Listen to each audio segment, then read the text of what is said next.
Ten Hag is still there. Your your mate. Yeah, he's still there, isn't he? It's like Teflon done.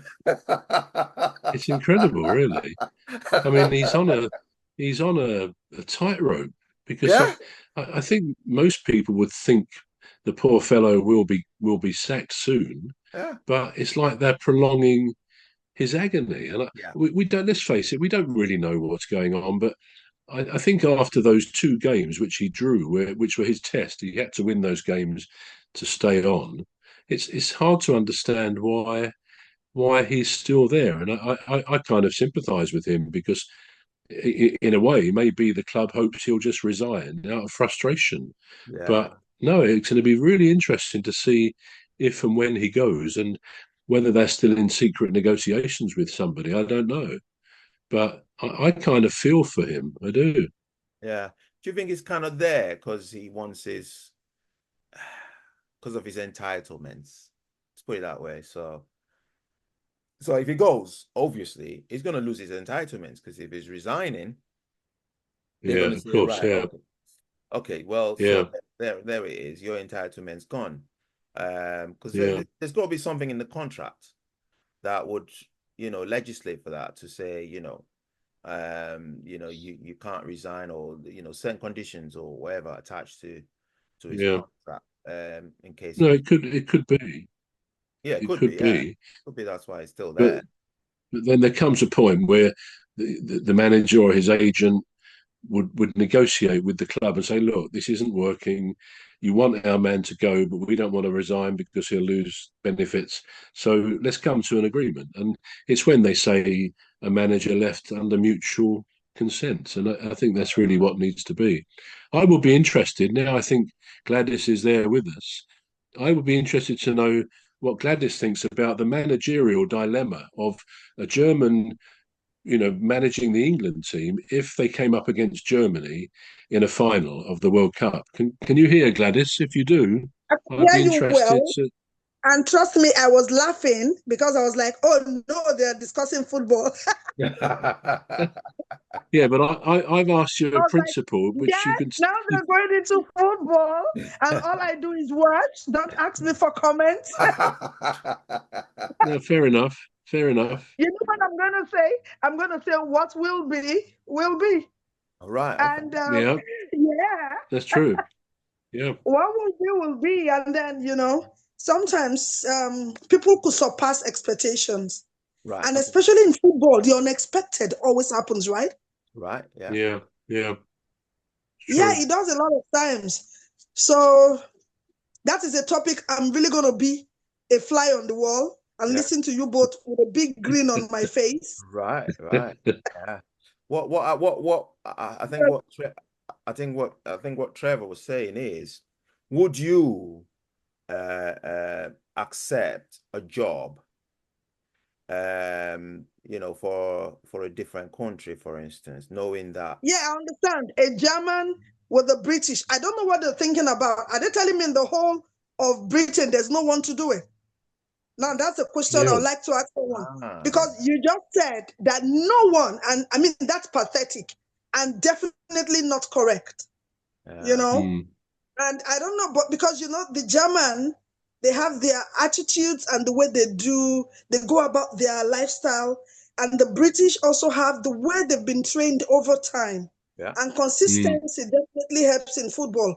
When you understand the emotions and the attitude of the people you're training, then you know to what extent you could push them or not push them, as the case may be. So, no, I definitely do not agree with the German, yeah, giving Mm. such responsibility. No way. yeah, Mm-mm. Mm. it, It doesn't speak well yeah. of those at No. the helm of affairs in British football. No, They should have spoken to Etim before hiring that guy. I they should. Yeah, you know, I would have been, what's wrong with you guys? Are you saying you're also inept? You have no one, absolutely no one qualified? Mm. Yeah, Oh, yeah. Well, I'll there you go. suggest they go on Indeed. Yeah. If they went on Indeed, they will have 10,000 people applying for the position. They should have not gone on Indeed. There you go. There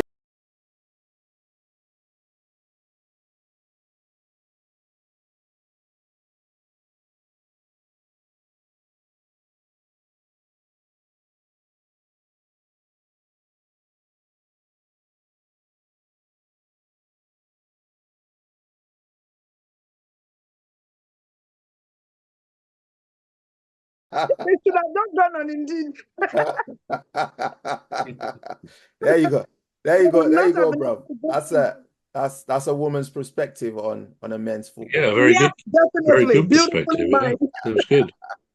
But it's true, isn't it? I mean, there is this sense that by taking a foreign person, Yeah. there's not anybody good enough in our own country, and of course that is Perfect. ridiculous. And So Perfect. that's there has to ridiculous, be. Trevor. That's It ridiculous. is. Yeah, Yeah. so it must be a political decision in some ways, I think. Yeah. Maybe an Englishman would have wanted too much money. I don't know. But there must be English managers good enough to do the job. So Absolutely. it's a bit strange. I still Absolutely. think Thomas Tuchel will respond well. But yeah, as we've said, the dilemma could come when England play Germany. Where do his loyalties lie? And Yeah. that's an interesting question. Yeah.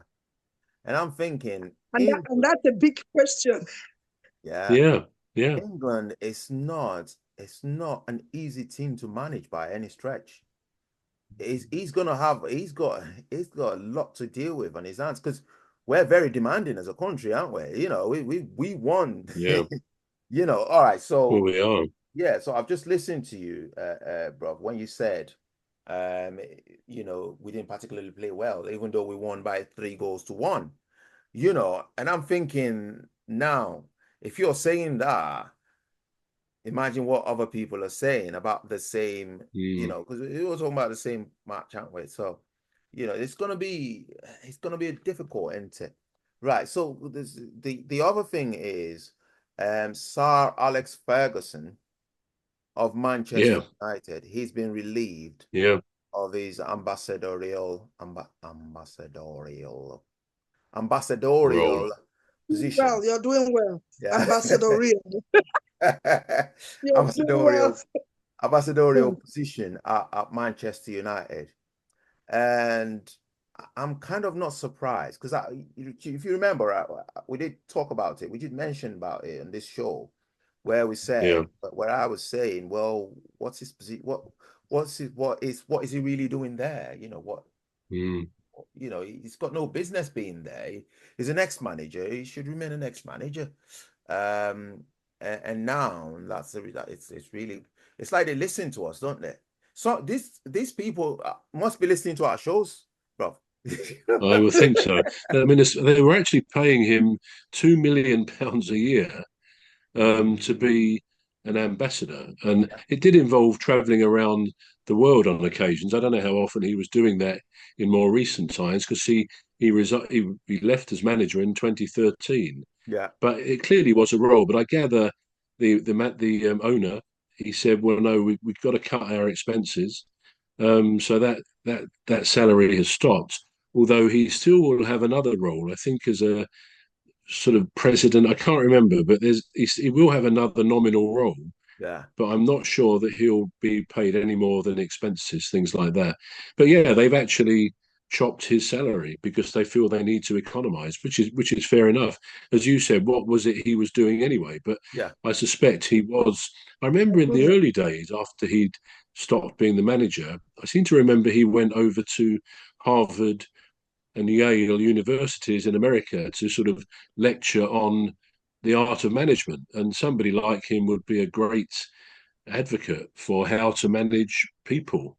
I yeah, mean, okay, maybe his style now of authoritarianism and a bit of fear syndrome, a fear factor, wouldn't be quite so practicable in today's world, but yeah, he clearly has a lot to offer, or did have a lot to offer, in terms of his 27 years experience as manager of Manchester United.